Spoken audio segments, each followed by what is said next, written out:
Hi Libra, this is Jov.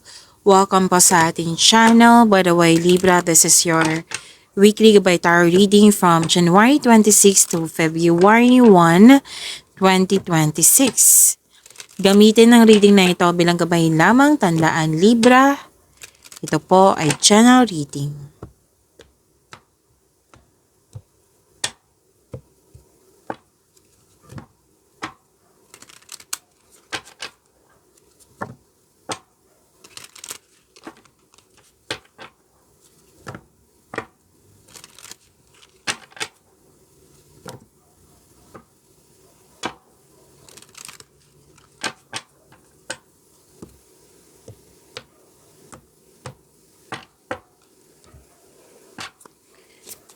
Maraming salamat po sa mga hindi nag-skip ng ads.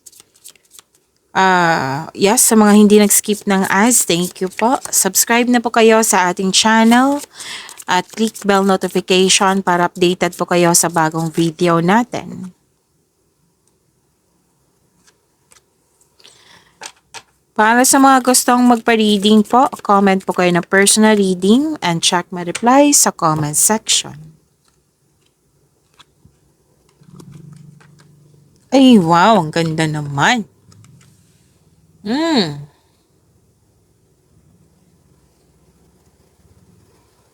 New beginning, nakikita ko dito Libra. New beginning, may na-hire dito kahit walang experience. Opo, so good news to sa mga naghahanap ng trabaho. Ang ilan sa inyo, kakasimula sa trabaho, kakasimula sa negosyo, proyekto, kakasimula sa relasyon. Nagkaroon ka ng time para sa iyong sarili. Nagkaroon ka ng time. Oo, kasi may may sinasabi dito na humihingi ng atensyon sa iyo. Oo, humihingi ng atensyon sa iyo yung inner child mo or literal na bata ito. Nagbigay ka ng time. Sa mga na hindi nagbigay ng time dyan, so bigyan ng oras yung pamilya nyo, yung mga bata, or inner child nyo. Okay? And nakita ko dito yung happiness mo kasi may parating na malaking pera. Pwede din opportunities or project na makapagbigay sa'yo ng malaking pera. Maraming transaksyon ang nakikita ko dito, Libra. At, okay. Nakikita ko rin dito na good luck and good karma. Happiness eh. Wow, deserve mo to ha, success. And recognition. May recognition ako nakikita dito. May nagbigay ng compliment sa iyo. Or recognition, fame. May positive opportunities. Wow. Happiness and things going your way. Deserve nyo to, Libra. Claim nyo po.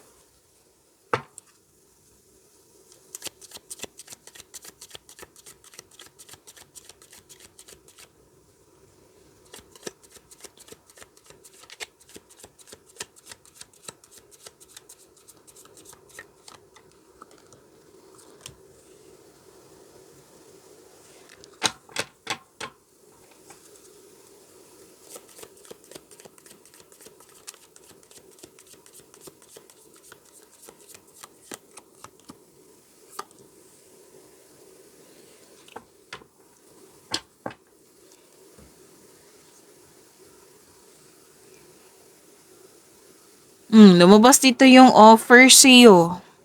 Na lumabas din siya dito kanina, 'di ba? At dito din. So, check. Kasi may sinabi dito, positive opportunities yung binigay sa'yo.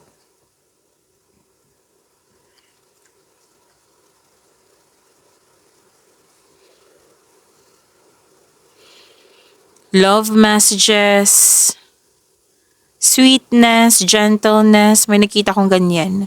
You're showing your kindness to everyone. Malakas din yung intuition mo. Okay. May matatanggap kang mensahe galing sa isang unexpected sources. Pwede itong galing sa isang tao na mas bata pa sa'yo. Or pwede din, ito yung intuition mo. Na which is sinabi ko kanina dito na may bata na energy at dito din. Inner child mo or literal na bata. May gustong mag-reach out sa'yo, oh. Libra, gusto niyang humingi ng sorry. Makakatanggap kayo ng magandang balita. Yes, may parating na good news. Para sa mga sa mga single po, good news to sa inyo kasi news of new love po ito. Pwedeng nagparamdam ito or ikaw yung nagpaparamdam kasi may nagustuhan ka. Pwede din, enjoy ka sa mga ginagawa mo. Pwedeng bagong passion to ha, na enjoy ka sa mga ginagawa mo. Para sa mga relasyon, nakikita ko rin dito, maaaring may makatanggap ka ng date or outing. Remember, this is energy, pwedeng sa love and romance to, sa career and money, sa personal life. Opportunity to opportunity. Your finances are improving also. And very confident. Ang ganda nito. Very confident.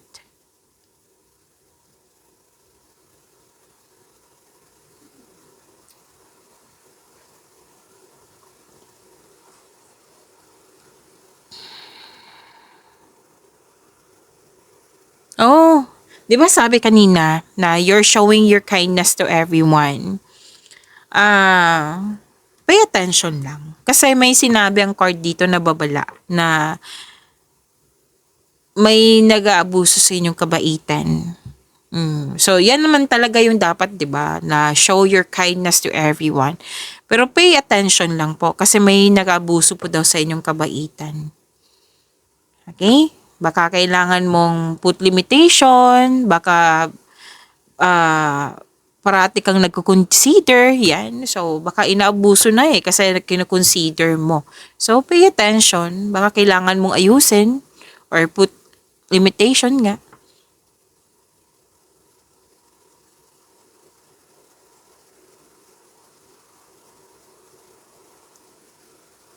Oh, ang ganda pala nito. Parati itong lumalabas sa inyo, Libra. Pansin ko to na may tradisyon na magaganap. Mapapansin to sa mga parating nanonood dito na may nakita ko ditong tradisyon na magaganap, like masusunod talaga na pamamanhikan, kasal, pwedeng ito yung nais mo, pwede ito talagang yung mangyayari or nangyari na. Yan.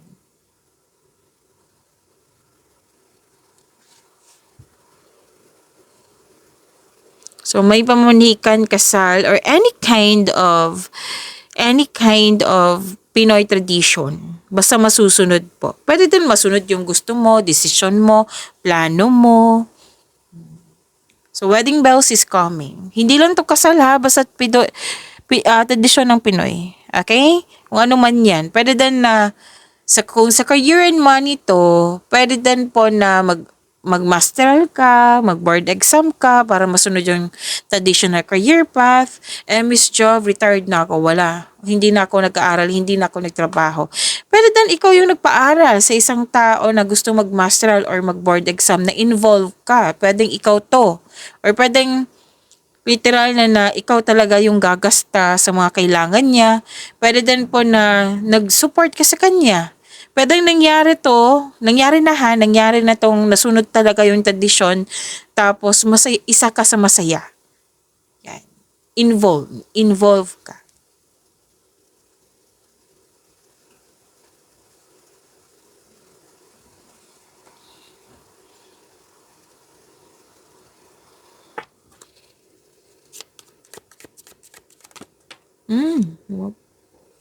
Talagang lalabas siya, which is good. Ang ganda naman ito.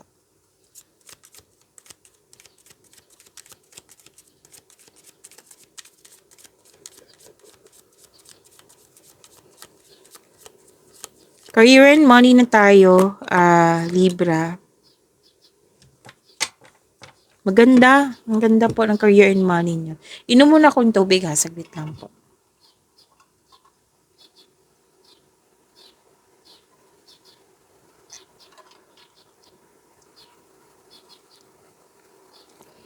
Ang ganda ng dalawang card na ito kasi ang sinasabi dito, hard work.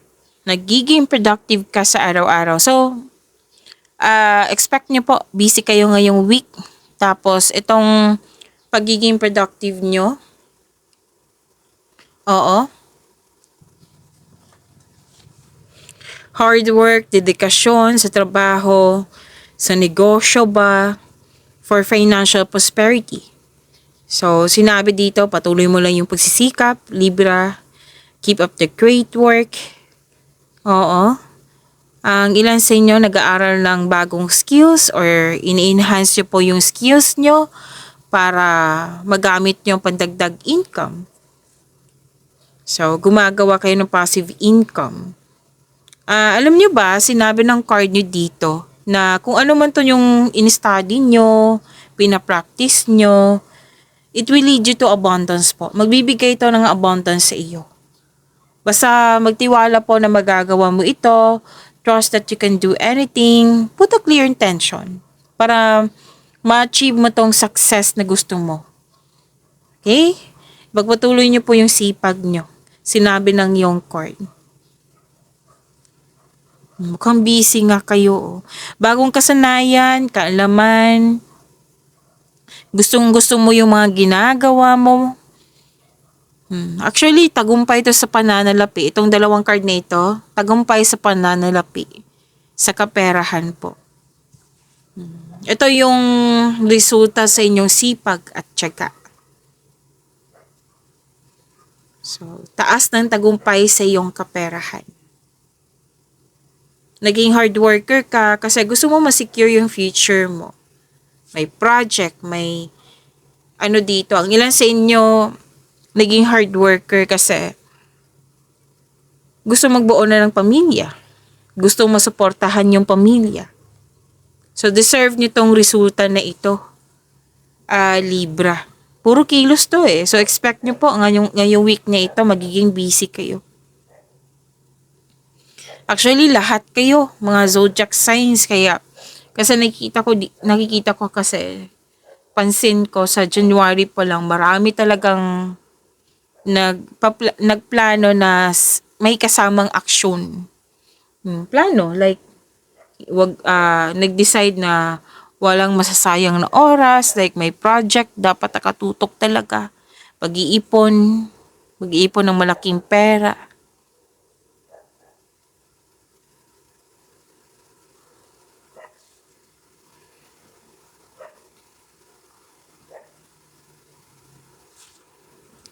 Suporta sa inyong boss, mentor, or life coach.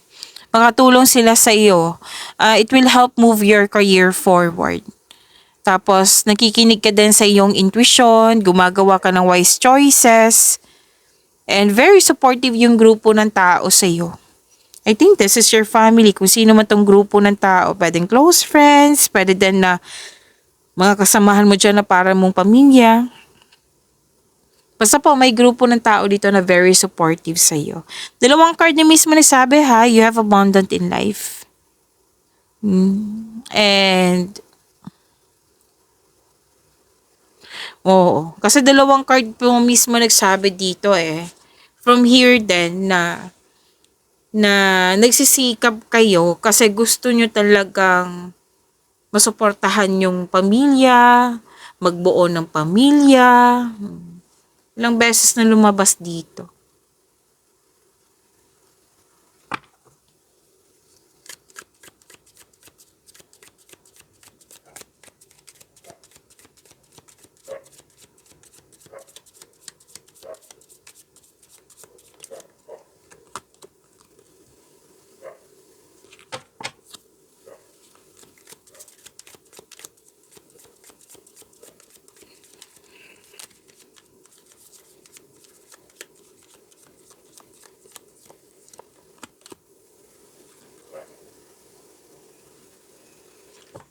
Huwag niyong kalimutan na mag-subscribe sa channel natin, Libra. At i-click yung bell notification para updated po kayo sa reading natin.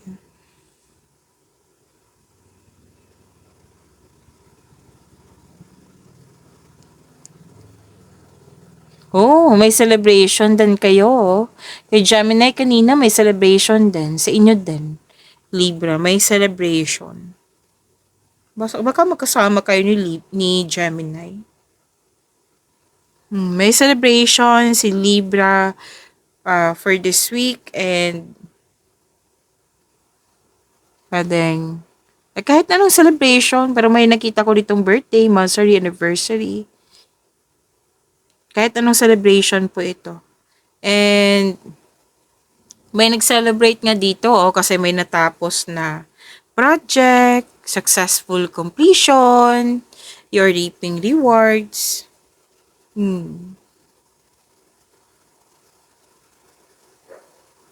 Perfect situation. Maaring nakatanggap kayo ng gantimpala or positibong resulta sa inyong mga ginagawa. Nag-celebrate talaga kayo.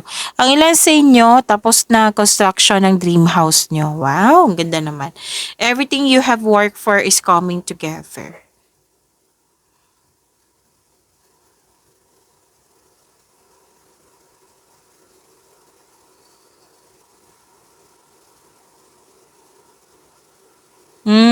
Okay.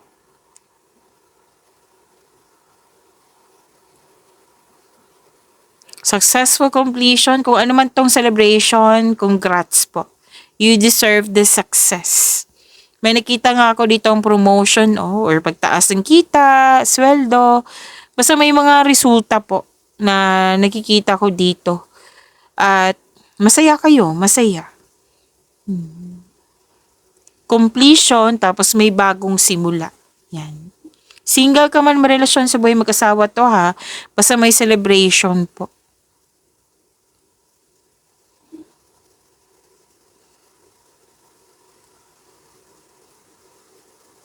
New beginnings. May natapos, tapos may new beginning. Para sa mga single, you should take a chance on love. Huwag kang matakot ma-in love ulit. Sa ilan sa inyo dito na natakot na may takot na ma-in love ulit. It might be hindi maganda yung past nyo na natakot kayo na sa bagong pag-ibig. Give chance naman. Deserve nyong mahalin, Libra. May sisimulan kayo dito Might be, kanyong kanina na sinasabi na project. Pwedeng ito din. Okay? For, para sa mga relasyon, mukhang may tampuhan kayo the other day. Ang advice ng card dito, leave the past behind. It's never too late to begin again. Mag-usap at magpatawad.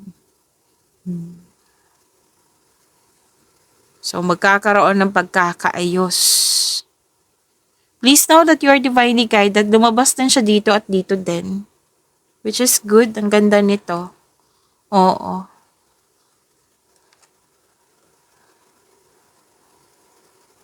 Freedom. At ang ganda din yung card mo dito. Tingnan nyo. Wheel of Fortune. Kahit ito. Diba? Ang ganda. So, ang sinasabi dito, kunin ko ha. Ang sinasabi kasi dito sa apat na card na ito, happiness. Sa love life nyo, self-love, partnership, and romance. Kasi, isa lang yung sinasabi dito may completion. At may bagong simula. May ending with new beginning. Pwedeng natapos yung kontrata, tapos nag-celebrate ka kasi makakauwi ka na para magbakasyon. Pwede din. So, kahit itong sinasabi dito, happiness din to. Which is na-clarify dito sa inyong card na happiness. Marami kayong na-receive ngayon. Ito kasi yung bunga ng inyong pagsisikap sa araw-araw. Bakit na sabi ko na sa career and money to yung pagsisikap? Kasi gusto nyo most of you gusto nyo magtayo ng bahay, na ma-achieve mo yung mga, kasi may sisimulan kayo pag-iipon ba? Malaking ipon ba? May ginagawa kayo at nagkaroon ng successful completion. Blessings malaking blessings na sinasabi dito, Libra. Tagumpay, happiness, fulfillment sa pangarap. Yan. Nagkaroon ka na nga ng time sa mga bata dito, sa pamilya, lalo na sa mga bata at sa inner child mo. May nakita rin akong kasal dito, na which is nakikita ko rin dito. Okay, so you deserve the success. Ang ganda. Libra, pagyamanin niyo po yung blessings na binigay sa inyo, Libra. See you tomorrow. Maraming salamat.